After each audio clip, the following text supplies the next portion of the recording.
All right, we're still in the thick of the Zion Williamson situation, and there are many unanswered questions. Why does he supposedly want to go to the Knicks? Did he give the Pelicans a real chance? We're going to cover all of that and more in today's episode of Locked On Pelicans. Let's go.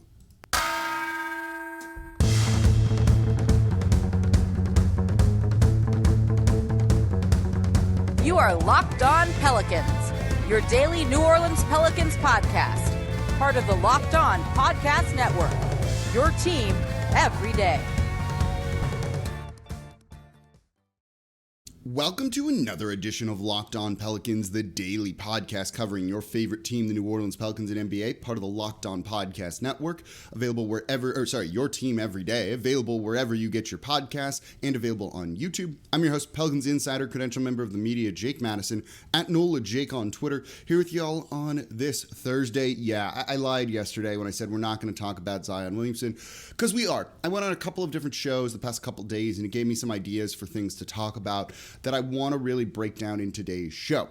And this is going to be a little bit of a response to the Team Ziller article over in his newsletter, Good Morning Basketball, kind of about who's to blame in some of this and answer some of the other things. And that's what we're going to lead off with. And thank you, by the way, for making Locked On Pelicans your first listen.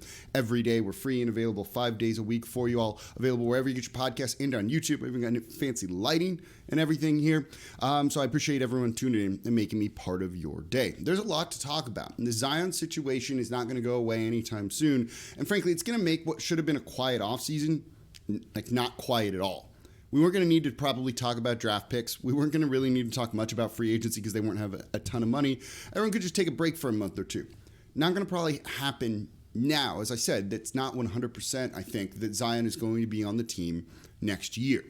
So let's talk about the Zion situation. And I want to, again, in response to the Team Ziller article, in his Good Morning Basketball newsletter that he sends out about who's to blame, right?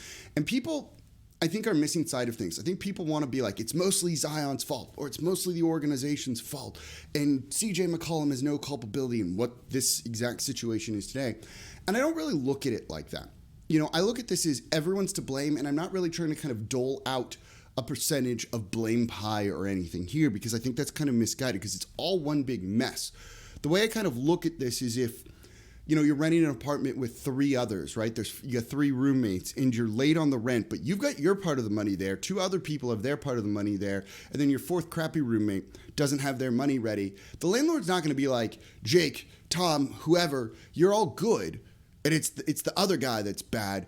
They're going to look at it and kind of say, like, you all owe me the rest of the money and you're all in this together, right? There's no percentage, even if you've all agreed to divvy up the rent by 25%. I look at it like this. I think almost everyone kind of is to blame in this. I'm actually not going to put blame on Brandon Ingram and some of the players, but I will put some on CJ McCollum, and I'll explain what I mean here in a second. So I think that's really kind of what's going on, right? Zion has a ton of culpability, and in this show, at parts, you're going to think I'm leaning more towards the team, maybe angry at them than Zion. I'm not. I've been very strong against Zion, all season long for the most part. Again, first person to report a lot of the stuff that he was doing and saying, it's not as good as you guys think right now. So I don't want you to think I'm giving him a pass or anyone a pass. I just look at it all and go, you all screwed up, and kind of leave it at that. Right? Zion and the stuff, we know he's not nearly as committed as he should be, and that's disappointing. We'll get into that a little bit more in the second segment. Griff, obviously, right? And I don't care that Griff has gotten it right. He's doing things better now. The stuff in the past matters just as much to how we got here today. And I don't think that is something that can be ignored. And we'll get into that a little bit in the third segment of today's show. And then CJ is a part of this too now, unfortunately. This doesn't need to be a story. Part of it is we don't have games, right? So we're kind of focused on this. The Pelicans aren't playing because it's the All-Star break. But this didn't need to be a thing, right? A lot of this stuff could have been kind of kept under wraps and kept in-house longer, but CJ McCollum went on TNT and said Zion hasn't reached out. I tried reaching out to him. I couldn't get in touch with him. And it made him look bad, right? I think that the Pels, to a certain degree, wanted some of this stuff to come out, but they didn't want it to be this big. This is the week season ticket renewal started, and I've spoken to 3 reps who are having a hell of a time. Be nice to them. This isn't their fault. But the renewals are not off to a good start because of this. The questions coming in are, what's going on with Zion, and why should I give you my money if the star player might not want to be there? It's a valid thing, right? They did not want this to come out like this. This is actively hurting them right now from a financial standpoint. It'll get fixed and it won't be, it's almost like a blip on a chart, but it's hurting them. CJ McCollum probably doesn't, we look at him kind of as a hero right now, I think, but to other players, this is the president of the Players Association, right? This is a guy that's supposed to look out for the best interests of the players. And he effectively made Zion Williamson a villain almost overnight. JJ Redick took it up a notch, but JJ Redick's speech that we covered yesterday doesn't happen if CJ McCollum doesn't say anything.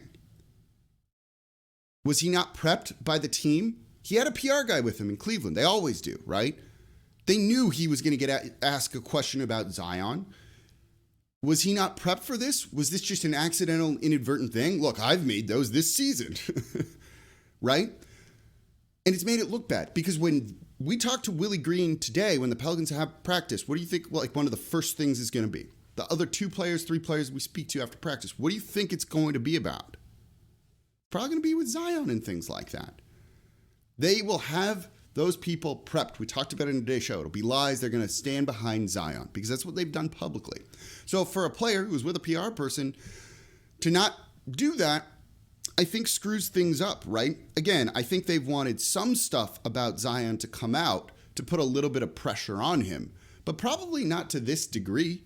If you want to try and mend the relationship and fix things, and listener, maybe you don't, that's fine too. Throwing him under the bus ain't the way to do it. That's one of the problems with Griff, and I'm going to get into that in the third segment. So I look at this and everyone's to blame, right?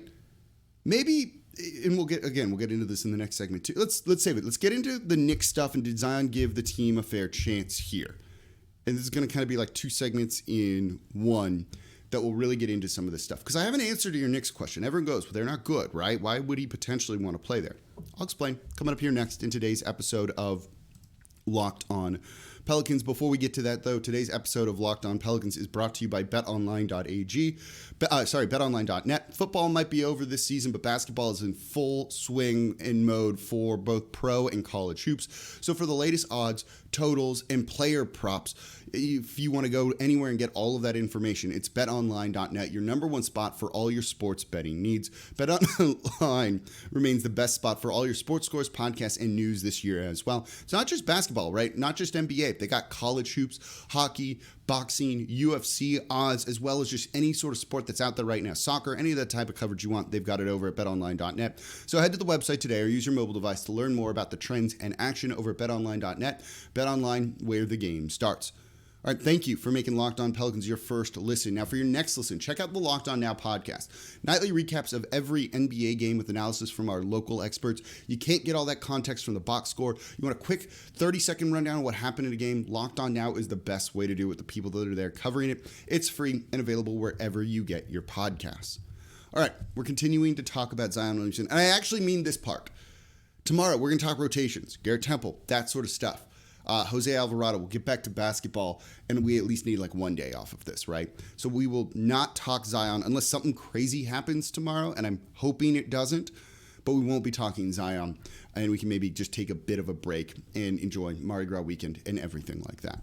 So kind of went over why I think a lot of people are to blame for the mess that we're in today, something that's actively hurting the Pelicans' bottom line. Zion's to blame? Oh, sure as hell he's to blame. CJ's got a little bit of blame. It's inadvertent. It's not the end of the world, but he probably, does this look good to other players, right? President of the Players Association, throwing a guy under the bus, even accidentally. That's not what the president of the Players Association is supposed to be doing. I wonder if that could, again, I don't think it's a big deal, but I think this was just a slip up. And he's got to probably handle that better because this probably doesn't make the situation between Zion and the team any better when Zion is effectively turned into a villain right now, which he is, and maybe deservedly so, right? I don't disagree with that. But is it good that it's this bad? Probably not. So the Knicks thing, right? I've been on a couple of different places, and they always ask me, why would he want to go to the Knicks, right? You have Brandon Ingram here. You have CJ McCollum. Herb Jones looks like a great two-way player. You have all of these great pieces, and New Orleans looks like they're a Zion away, right? I agree with that. So why would he want to leave here and go to the Knicks, who are about to fire their head coach, just shut down Kemba and looked like an absolute disaster. How many multiple games have they blown with a 20-point lead? It's shocking to me that Tibbs still has his job right now, and I think they're just waiting until the end of the season to fire him. But they're bad. And if they trade pieces for Zion, there's no real true path to contention for them. So they're not going to be better than the Pelicans. So why would he want to go there? Two parts to this. I don't think it's about the team. I think it's about the city. And I've said this on the show before, right? I've talked about this. You've all heard me say this before. I don't think pro athletes, by and large, there's some exceptions to this, Alvin Kamara being one of them, like to live in New Orleans. I love living here. From Los Angeles, I don't want to move back there. I want to stay here. I dig this city. I've been here since 2004. I love it here. Pre-Katrina, right? I'm not going anywhere, even as annoying as the city can be at times. I dig it. I like going to dive bars. That'll just fill me up a cup of kind of cheap-ass whiskey that I can throw down. It's awesome to me. I like going to divey karaoke bars, and I know a bunch of those, and I have so much fun at them, right? I like going to parades. I'm looking forward to being at Muses tonight and being out on the parade route. I don't know if professional athletes do. And if I were a 21-year-old millionaire, multimillionaire, I don't know if this is where I'd want to live. I got roaches in my house. A lot of houses, dude. That's not a fun situation, right? So we might like living here and go into the neighborhood bar down the street that's cash only, that doesn't serve anything other than like Miller High Life or something like that. But I don't think that's what pro athletes want. So when Zion wants to play in New York, I think it's less about playing for the Knicks and more about living in New York as a guy making $30+ million per year. I don't want to live in New York. I've had jobs try and get me to go to New York, and I've turned them down every single time. But I'm not Zion, and I don't know really what he's thinking. Is the nightlife better there for probably what he's looking for? Yeah, probably. Are there more strip clubs for him to go to than a couple downtown on Bourbon Street and in the Quarter? Yeah, he's got more options. So maybe it's more about living and lifestyle than the actual team. And again, New Orleans, historically, especially on the NBA side, struggles to attract free agents. I think that has more to do with the city than it does the team. And that's just, a crappy fact, right? I like living here. It sucks when other people don't want to, but it kind of is what it is. And this isn't just speculation. I've spoken to NBA players about this. I've spoken to NFL players and former NFL players. The guy who clued me into this theory of what I'm talking about here was Deuce McAllister. He's the one that said that to me. And it started getting me thinking and had me asking questions in the future about it. This is like 6 years ago now. I think you get outliers like Alvin Kamara, who really embraced it. You have people that tolerate it. Anthony Davis, but he wasn't notorious for like going out and doing New Orleans things. He kind of stayed at his house and went to Hooters out, on the West Bank and Metairie on occasion. But he was mostly just playing poker and having parties at his house with people he invited over. I don't know if that's what Zion wants. Look, Zion likes going to strip clubs. He's got probably more options in New York than he does here. It's just, again, right? It's just something you have to accept, and it sucks. I hate hearing that, but I think it's less about the Knicks. And that's if he wants to go there, that's the reason why. Less about the Knicks, more about New York City, living in a high-rise penthouse and all that stuff. To an extent, I get it. I just don't really care with that sort of thing. So with that in mind, did he give the Pelicans like a fair shake at trying to keep him and figuring this out? Because I think that's a big open-ended question right now. And we don't have a full-on answer to this. I think the answer is somewhat, though. I don't think it's a no right off the bat. I don't think he came in and was like, screw that, I don't want to be here, even if I wanted to be elsewhere. Remember him palling around with Nickeil Alexander-Walker and Jackson Hayes. Remember them being at the Tulane game, going to the boot right after, going to an LSU game, like really kind of embracing things and looking like they were having a lot of fun. He hasn't really talked to Jackson anymore. Hasn't really, all season long, especially since he's been away. Hasn't really talked with anyone, but especially that guy that was like his friend, right? That he was kind of going through everything with. So I think at some point something changed. And that's kind of the open question. Was he 100,000% committed in the beginning? Probably not. But I think he was maybe trying to make the best of it, so something changed. And that's what we don't know for sure. Again, some speculation, informed speculation on my part. So what was that? What kind of changed? And I think that's where two other things come into play with this. Again, unanswered questions. We don't have a lot of this, and I'm raising even more as I'm talking about this. But this is where I want to get into the stuff about the team and why I'm not going to absolve them of all of this, even if Zion at this point is like not being communicative, right? He is not giving them the time of day to try and fix it anymore. So you could say they're trying to do everything he can, but he won't listen. Yeah, but there was a period of time when he was listening.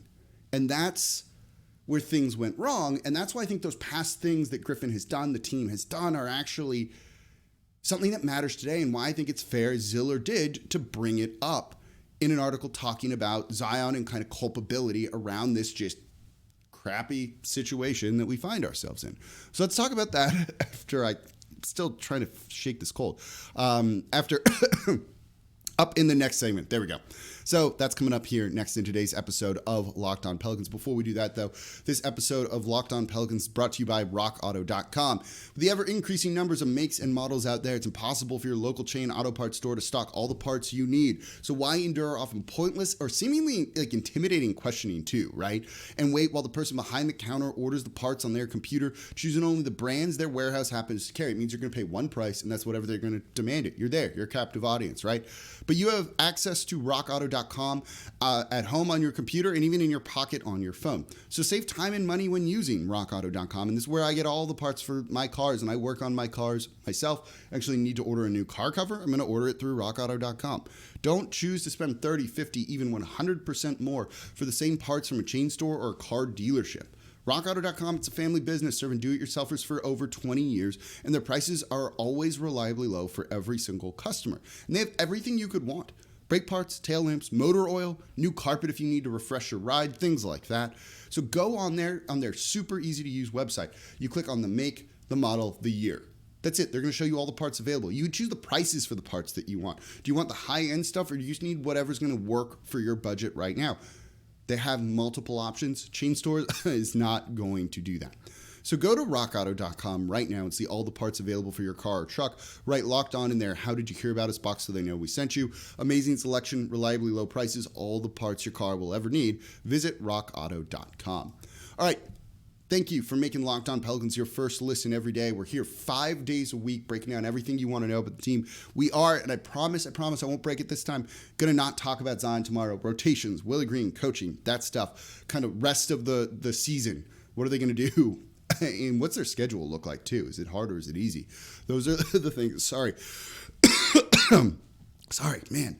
And now for your next listen, second listen of the day, check out the Locked On Today podcast. If you just kind of want a daily show that covers some of the biggest stories, that gives you the hits you need to just kind of keep up with all the different sports, Locked On Today is a great way to do it. Peter Bukowski is an excellent host. I was actually on there talking about the Zion Williamson stuff. Usually 3 segments, 3 biggest stories in all across sports with our local hosts going on to kind of give you their expert opinion on that. All right, so we just went over the Knicks thing, right? I think it's less about the Knicks and more about living in New York City. And I do think to a certain degree that Zion did give New Orleans a chance, it might have been a small chance, but a chance to really have things be right. I don't think he was completely closed off. I don't think this was necessarily, I'm not going to say it 100%, an Eli Manning situation, right, where it's just like, screw you guys, I'm not going to play for you. I think there was an opportunity for him to do this and for it to work out. It didn't, though, and this is where I don't think it's wrong to bring up the past kind of sins of this organization and David Griffin. If Zion was open to it, and it's an if to an extent, but again, we saw he seemed happy and engaged. At some point, there were some injuries, that kind of held it back and maybe derailed things off the bat. And then you could argue that part wasn't the fair shake. But Griff has done some things wrong, right? I get the wanting to save Zion from himself with the minutes restrictions and the bursts and all that. And look, that was, to be fair, I agree that was probably the right decision. Right? The dude was like laboring at times after like 8 minutes on the court. But also at a certain point, you have to realize if you want to keep this guy and he's kind of the key to everything, you got to grant him certain leeway that you wouldn't others. And they've done that, right? I said he gets suites on the road. They've kept injuries quiet, and they've done a lot of acquiescing to what him and his camp has demanded. The bubble injury, right? He left, there was an injury, they didn't report it, all of that stuff. But still, you do only kind of get one chance to make a good first impression, and did David Griffin do that, right? I go back to the piano story. if that's a situation where he went in and it just poisoned the well, whether that's fair or unfair, you can't do stuff like that, right? Like, you just can't act like a weirdo and try and connect with this guy. It's not connecting with him. You know, there's the golden rule, right? Treat others how you want to be treated. David Griffin should not be treating Zion Williamson like David Griffin wants to be treated. There's the platinum rule, which is what I go by and work for things. Treat others how they want to be treated. When you have a superstar player, to a degree, you need to do that. And to a degree, the Pelicans have done that. But if you get the head of the team doing things like the piano stuff and other things, right? Throwing people under the bus. You remember that story from the bubble that came out of like, oh, they're going to trade Lonzo Ball and fire Alvin Gentry? That was because Griff leaked it. There's literally like a picture of him talking to Sam Amick in the bubble. And then Sam Amick writes the story like literally later that afternoon or the next day it comes out. It's not a secret who was like, oh, they're disappointed with Lonzo Ball. That looks bad on Griff. And Zion is probably looking at this guy who's telling him all this stuff. And then it's not hard to figure out who some of the leaks are, right? It's probably looking at that dude being, wow, what a two-faced guy. Especially to a friend of his in Lonzo Ball, a guy he really liked. That type of stuff has hurt. And so while, yeah, the Pelicans are trying to, fix things and rectify things now, he might not, and Zion's not giving them the time of day. Is he not giving them the time of day because of the things done in the past? And if that's the case, yeah, they're relevant, right? How, we looked at DeMarcus Cousins for years, 6 head coaches in 7 years or something like that. It was like a black mark against him and all of that. 3 coaches in 3 years for Zion Williamson. He's not off to a better start. He doesn't want that. And this is what Griff has delivered. So why would he listen to that guy? Now, he should. And again, I said in the beginning of the show, right, it's going to sound like I'm more against the organization than Zion, but I think the pendulum swung a little too far against Zion and needs to kind of be dialed back somewhat. And I just look at everyone as like, you all screwed up. Like, you all screwed up. That doesn't absolve Zion Williamson or excuse Zion Williamson for not acting like the bare minimum of a professional basketball player for a team for a dude who's being paid millions of dollars. You text your new teammates. You be around the team. All of that stuff. He's wrong for this. But if you want to understand how it got to that point, if you're trying to do like a postmortem or an autopsy on it, I think that stuff is very relevant. If he doesn't do some of that stuff, he doesn't leak these things. He loves talking to the media at times. Does that make things better, right? If he stays true to that family and things like that he says motto, could things be different now? And I'd argue that, yeah, they could be. Not necessarily. There's still a chance that Zion, from the first get-go, was like, nah, I don't want to do it. I'm not going to do that. But he was around the team last year. Things were better, in terms of playing. He was healthy, all of that stuff. Even when Stan Van Gundy was sucking the life out of the room. Those things add up to probably just make a dude not want to be there anymore. I've had a job before where I hated my boss so much, and no matter what, I just wanted out. And then I got another job. Was I enthusiastic in meetings and in working my fullest because I hated this guy? No. I think stuff like that can apply to Zion too. So that's why I'm not going to cut the organization or Griff slack right now, even if you have Zion who doesn't want to listen to them. Why is Zion closed off? Probably because of some stuff Griff has done in the past. That's your job, is to figure that out. And Griff didn't. But it doesn't excuse Zion Williamson. You act like a professional, right? When I hated that boss, I might not have been enthusiastic about things, but was I showing up to work? Yeah. Was I doing my job and bringing business into that organization? Yeah. I wasn't just taking days off, not calling out or anything. I was doing my job because that's what you do as a professional. So Zion needs to act professional, and that's not something he is doing. And so now the ball's in 2 courts. It's in his court on how he's going to act to change this villain perception around him, if he will at all. Or is he just trying to make this so untenable that the Pelicans just trade him without outright demanding a trade request, right? If he demands a trade request, he gets thrown in with Anthony Davis, James Harden, Ben Simmons, all those guys who are bad guys. If they just trade him proactively because they're sick of the situation, he's not nearly as bad of a person, right? And this doesn't look nearly as bad on him league-wide. And I wonder, to a degree, if that's what he's trying to do. But that's a conversation for another day. So this is kind of some of my other thoughts on the situation, some of the unanswered questions that we have, and where I think a lot of this blame goes. I just look at it as one thing. Griff, you screwed up. Zion, you screwed up. Others screwed up too. It didn't need to be like this week, and Zion didn't need to be painted as a villain. And again, right, if they're leaking things, and look, they have 100% leaked things to make Zion look bad, to put a little bit of heat on him. That's going to get back to him. You think this guy who hasn't said a thing all season since media day and has just been getting crucified, right? Does he actually care that there's a negative perception around him right now? Maybe not. So making him look even worse to try and make him act better is probably going to backfire on the team and only make this headed more towards a divorce, because you can't kind of fix that once you figure out where the leaks are coming from. They're going to look at Griff and be like, what are you doing? And that probably screws it up even more. And that's kind of where we stand today. So I'm done. I'm done for the week talking about Zion Williamson. I threw a lot out there. Let me know what you all think in the comments. Well, I'll be looking at these for at least the first part of the morning, able to answer things in the YouTube comments and interacting with you all. I actually really enjoy being down there and appreciate all the support for everyone. So that's going to do it for this episode of Locked On Pelicans. Thank you all very much for listening. Enjoy the parades tonight. If you're going to be out there, I will be out on the Uptown Parade route, and I'm very much looking forward to it. And as always, I'm your host, Jake Madison, at NOLA Jake on Twitter, and I'll be back with you all tomorrow.